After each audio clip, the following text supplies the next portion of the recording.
Good morning students.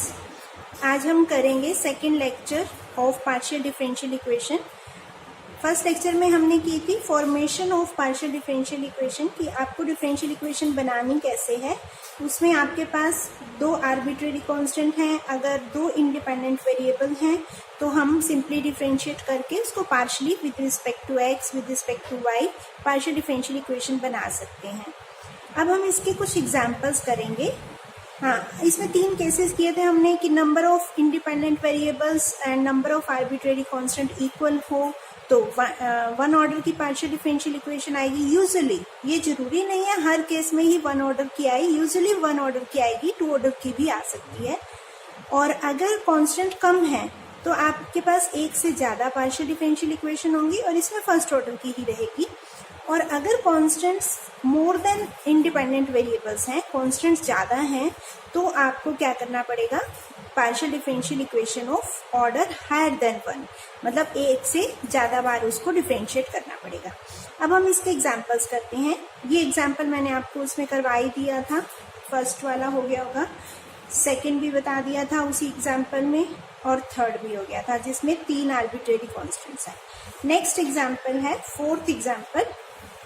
अब इसमें क्या है, find the differential equation by eliminating arbitrary constants lambda and a from the equation z is equal to a e raise to power minus lambda square t cos lambda x. इसमें आपके पास दो arbitrary constants हैं, lambda और ए, यानी कि वैसे और independent variables भी दो हैं, एक्स और टी। वैसे तो अगर हम एक ही बार डिफरेंशिएट करें तो हमारे पास बन जानी चाहिए, बट कुछ ऐसे केसेस होते हैं कि जरूरी नहीं है उसमें वन ऑर्डर की ही बने, उसमें हमें टू ऑर्डर की भी बनानी पड़ सकती है। इसमें वन ऑर्डर की भी बन जाती है, टू ऑर्डर की भी बन जाती है। जैसे हम पार्शियली डिफरेंशिएट करेंगे विद रिस्पेक्ट टू एक्स, तो ये क्या आएगा, curly Z by curly x, और यहाँ कोस लैम्डा एक्स का derivative minus sign lambda x into lambda, ये आ गया। फिर हमने विद रिस्पेक्ट टू टी किया, तो ये क्या बन गया, minus a e raise to power minus lambda square t, तो टी का डेरिवेटिव माइनस लैम्डा स्क्वायर साथ में आ गया, cos lambda x as it is रहा। अब अगर हम इन दोनों में से लैम्डा को एलिमिनेट करते हैं तो एक में साइन है, एक में कोस है, तो ये नहीं हो पाएगा कि एक में से हम लैम्डा लेके दूसरे में पुट कर दें। इसके लिए हम क्या करते हैं, इसको अगेन डिफरेंशिएट कर देते हैं। चाहो तो आप इसको डिफरेंशिएट कर सकते हो या इसको कर सकते हो। इसमें हमने टू वाले को इसको किया हुआ है, जिसको एक बार विद रिस्पेक्ट टू एक्स किया था उसको दोबारा विद रिस्पेक्ट टू एक्स करेंगे ताकि वो साइन का कोस में कन्वर्ट हो जाए। तो ये बन जाएगा minus a e raise to power minus lambda square t, sine का डेरिवेटिव कोस, और एक लैम्डा ऑलरेडी था, एक और आ जाएगा lambda square cos lambda x, sine minus आ गया एज इट इज रहेगा। अब हम इन दोनों को ऑब्जर्व करें तो ये दोनों की right hand side value same है, माइनस ए की minus lambda square T lambda square cos lambda x, इसमें भी यही है। तो इट मीन्स अगर हम दोनों को इक्वेट करते हैं तो एक side curly square Z by curly x square होगा, दूसरी side curly Z by curly T, and this is required differential equation, क्योंकि इसमें कोई भी कांस्टेंट नहीं है। आपको सिर्फ कांस्टेंट को एलिमिनेट करना है। आंसर एक्स वाई जेड, जैसे इसमें एक्स टी है तो एक्स टी जेड, जेड के पार्शियल डेरिवेटिव्स कुछ भी आ सकते हैं। अब हम आते हैं नेक्स्ट एग्जाम्पल पे। Find the differential equation of all spheres of fix radius having centre in x y plane. अब आपको ये इक्वेशन बनानी है कि ऐसा स्फीयर जिसका रेडियस फिक्स है और सेंटर एक्स वाई प्लेन के अंदर है। अगर हम एक्स वाई प्लेन की बात करते हैं तो उसमें z 0 होता है, यानी कि आपको सेंटर ऐसा लेना है जिसका z कोऑर्डिनेट 0 हो। x और y कोऑर्डिनेट हम h और k मान लेते हैं, z के साथ 0। तो इक्वेशन होती है जैसे x minus h square y minus k square z minus जो भी होगा कोऑर्डिनेट, बट यहाँ 0 है इसलिए खाली z स्क्वायर रहेगा, equal to r square. R क्या है, फिक्स रेडियस। वैसे हम ऐसा क्वेश्चन पीछे कर चुके हैं, आपको करवाया था लैम्डा वाला में, इक्वल टू लैम्डा स्क्वायर था, सेम ऐसा ही बनेगा। अब इसमें देखने में आपके पास तीन कॉन्स्टेंट्स हैं, एच के एंड आर, बट आपको क्या करना है, आर फिक्स रेडियस है, इसको हम आर्बिट्रेरी कांस्टेंट नहीं काउंट करेंगे, तो आपको सिर्फ दो ही वेरिएबल, दो ही कांस्टेंट एच और के एलिमिनेट करने हैं। यानी कि एक बार विद रिस्पेक्ट टू एक्स करेंगे एक्स माइनस एच की वैल्यू आ जाएगी, फिर विद रिस्पेक्ट टू वाई करेंगे वाई माइनस के की वैल्यू आ जाएगी यहाँ से, और ये वैल्यूज वापस उसमें फर्स्ट इक्वेशन में पुट कर देंगे तो आंसर आ जाएगा this is partial differential equation. इसमें आर आ सकता है क्योंकि आर हमारा फिक्स कांस्टेंट है। जो आर्बिट्रेरी कांस्टेंट होते हैं उसी को हमें एलिमिनेट करना होता है। अब देखो नेक्स्ट है find the partial differential equation of set of all right circular cones whose axis coincide with z axis. तो यहाँ आपको क्या करना है, एक कोन की इक्वेशन लेनी है जिसकी एक्सिस जेड एक्सिस को कोइंसाइड कर रही है। अब जेड एक्सिस को अगर हम लेते हैं तो वो इस टाइप से बनेगा कि ये कोन है जिसकी एक्सिस जेड एक्सिस को कोइंसाइड कर रही है।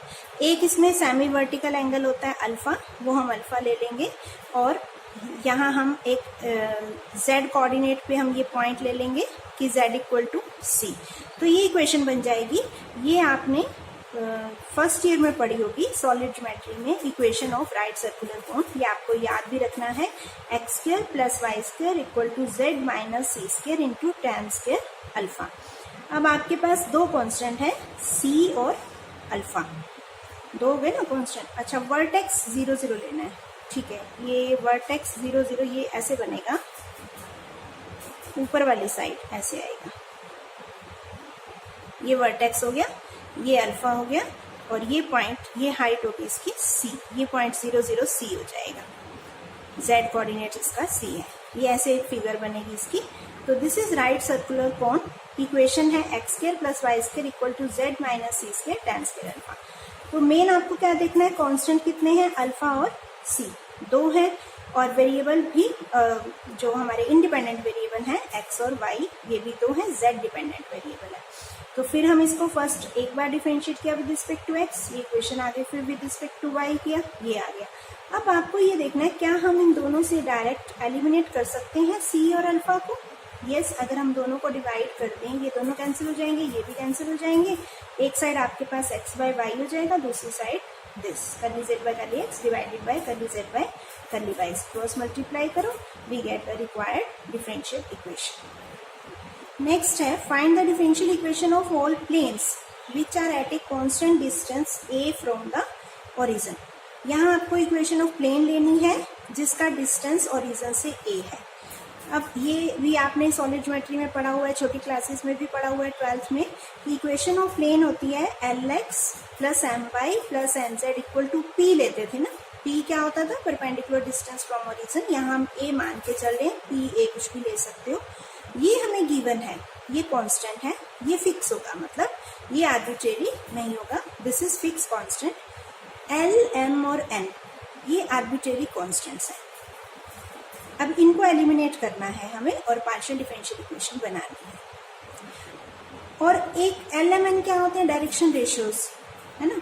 तो इनमें भी एक रिलेशन होता है कि L स्क्वायर डायरेक्शन कोसाइंस होते हैं, sorry, LMN are direction cosines of normal from origin to the plane. तो इनमें एक रिलेशन होता है L square plus M square plus N square equal to 1। It means अगर हम चाहें तो एक कांस्टेंट N को L और M में कन्वर्ट कर सकते हैं। मतलब n की जगह हम लिख सकते हैं √1 minus l square minus m square. तो अब हमारे पास दो ही कांस्टेंट रह गए, l और m, क्योंकि n को हमने l और m में कन्वर्ट कर दिया। अब हमें सिर्फ l और m को एलिमिनेट करना है डिफरेंशिएट करने के बाद। उसके लिए देखो क्या करेंगे हम, पहले इसको लिखा Lx प्लस My, n की वैल्यू पुट की, √1 minus l square minus m square z equal to a। फिर डिफरेंशिएट किया with respect to x, L plus this curly z by curly x equal to 0। फिर with respect to y किया m plus ये as it is रहेगा curly z by curly y 0। अब आपके पास ये दो इक्वेशंस हैं, इन दोनों में से आपको L और M की वैल्यू निकाल के इसमें पुट करनी है।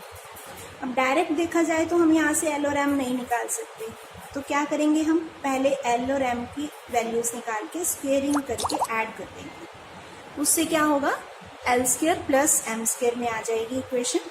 पहले L square plus M square निकाला।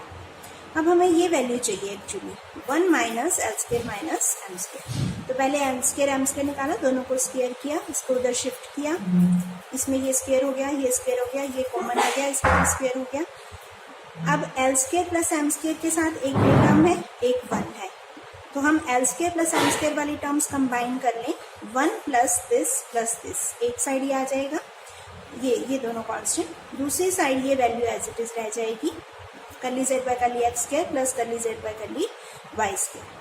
यहाँ से आप l square plus m square की वैल्यू निकाल सकते हैं, इसको इसके नीचे ला के। एक्चुअली हम करना क्या चाह रहे हैं, एल और एम निकालना चाह रहे हैं। एल की वैल्यू में ये आ रहा है, एम में भी ये आ रहा है, इट मीन्स हमें ये वैल्यू चाहिए। उसके लिए पहले हमने l square plus m square निकाला, उसकी वैल्यू ये आ गई, फिर 1 minus l square minus m square, यानी कि इस सारी टर्म को 1 में से माइनस कर दिया, एलसीएम लिया, ये टर्म कैंसिल हो जाएगी, ऊपर 1 रह जाएगा, नीचे ये टर्म आ जाएगी। ये किसकी वैल्यू आ गई, 1 minus l square minus m square की। ये वैल्यू अगर हम इसमें पुट कर दें, एल था ना, एल इक्वल टू √1 माइनस इस, यानी कि इसका रूट लेके यहाँ पुट कर दें तो ये आ जाएगा, एल की वैल्यू आ गई curly z by curly x और curly z by curly y में।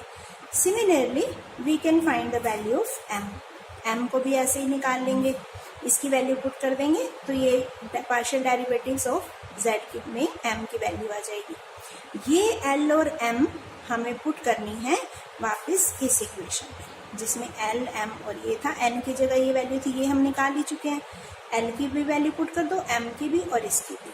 अब ये आपके पास इक्वेशन बन गई जिसमें एक्स है, वाई है, जेड के डेरिवेटिव्स हैं, पार्शियल डेरिवेटिव्स, और कोई कांस्टेंट नहीं है एल एम एन के। ए हमारा फिक्स था, वो रह सकता है, एल और एम एन ये तीनों हमने एलिमिनेट कर दिए।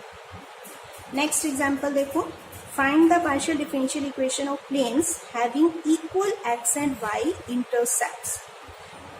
एक्स एंड वाई इंटरसेप्ट्स क्या होते हैं, जनरली इक्वेशन ऑफ प्लेन क्या होती है, x by a plus y by b plus z by c equal to 1।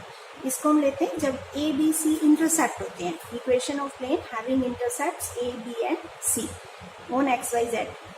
अब हमारे पास कंडीशन क्या है कि एक्स और वाई के इंटरसेप्ट सेम होने चाहिए, तो हम क्या करते हैं, x by A Y by B की जगह एक्स वाई बाय ए ही ले लेते हैं, बी इक्वल टू ए।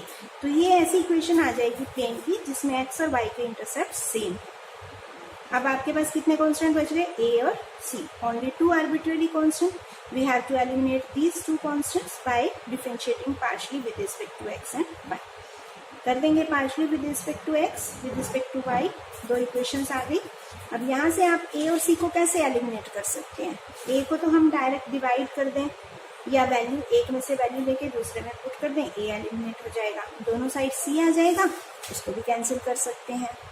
तो ये सिंगल आ गई फर्स्ट ऑर्डर की partial differential equation, curly z by curly x minus curly z by curly y equal to 0।